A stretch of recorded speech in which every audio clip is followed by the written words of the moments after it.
Diskarteng malupit sa tindahang maliit. Katulad ng kay Ate Tintin, paano ko ba madaling napalago ang tindahan ko kahit na maliit ang puhunan at ngayon nakikita nyo bonggang-bongga, di ba?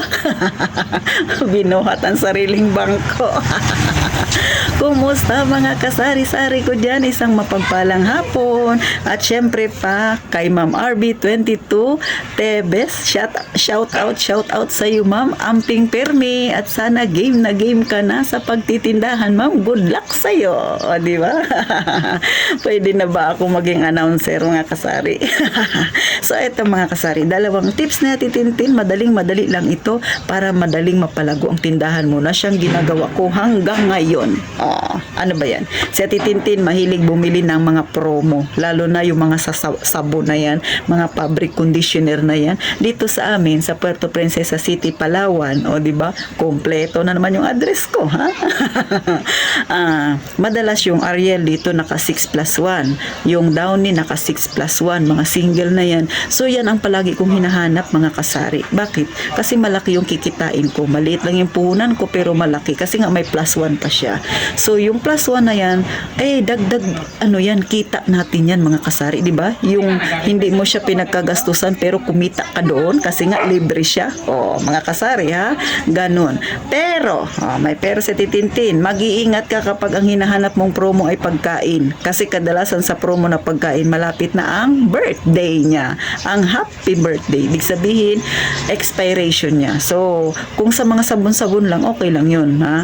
Pero kapag kinakain, mag-ingat sisi sa mga ganyan kasi minsan or kadalasan talaga malapit na yung expiration yan. Pero kung kaya mo siyang ibenta na hindi siya abutan na expiration katulad sa mga kanton, madalas yan dito sa amin, ay i-push mo yan. Di ba? Yan ang isa sa mga technique na titintin. So ako ganun, katulad dito sa amin yung homie, dati bibili ka ng 6 tapos may libreng 3 kasi mga isang buwan na lang yata yun, parang pa-expired na siya.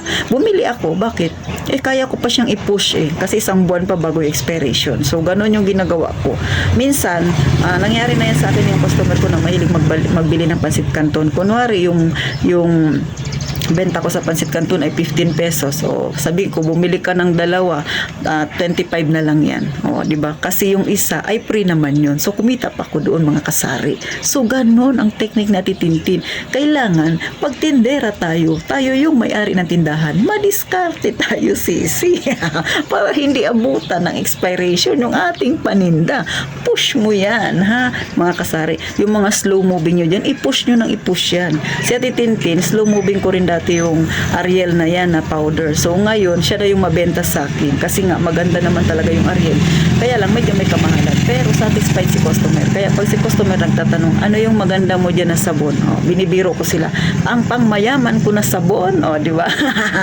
Si Ate Tintin kasi maboka. So isa yan sa natutunan ko nung nagtatrabaho ako sa mall. Kailangan magaling kang mag-push ng produkto kahit na slow moving siya. Kasi nga sa slow moving na yan, mas malaki ang kikitain mo dyan, sisi. Lalo na yung mga naka-promo.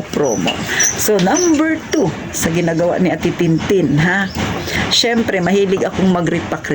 Maghanap ka ng pwede mong re-repacking. Asin, asukal, harina, pamintang durog, buo, crack, kasama na yung, syempre, yung dahon o laurel. Repack ko rin yan, mga kasari. Mayroon pa nga akong ni-repack na yung curry powder. Repack ko rin yan. May goma pa ako, yung lastiko, yung nilalaro ng mga bata. Nagre-repack din ako niyan mga kasari. Kahit nga yung miswa, nagre-repack din ako niyan kasari. Kahit tuyo, nagre-repack din ako kasari. Margarine, nagre-repack din ako kasari. Bakit? Kasi yung mga tao dito sa amin, mga mukhang repack. Medyo hindi ganoon mapipera yung mga tao dito sa amin mga kasari. Talagang repack lang yung kailangan nila. So kapag ang iyong lugar mahilig sa repack, mag-repack ka rin ng mag-repack, sipagan mo, sisi, kasi malaki ang kita dyan sa repack na yan.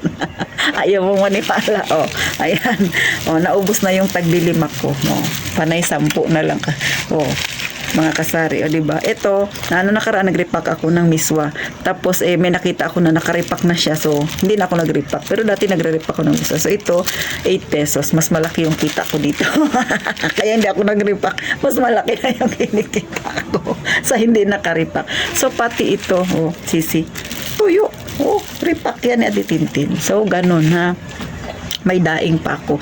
Kahit bigas, nagre-repack ako. Kalahating kilo, nagbebenta ako, sisi. Lahat ng pwedeng ibaba ang presyo.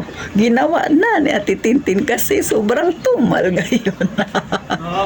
So, mga kasari, ganun talaga ang may tindahan. Kailangan madiskarte. Kailangan mahal mo yung ginagawa mo. Kailangan magaling kang mag-isip na pwede mong gawin na makakabenta ka pa.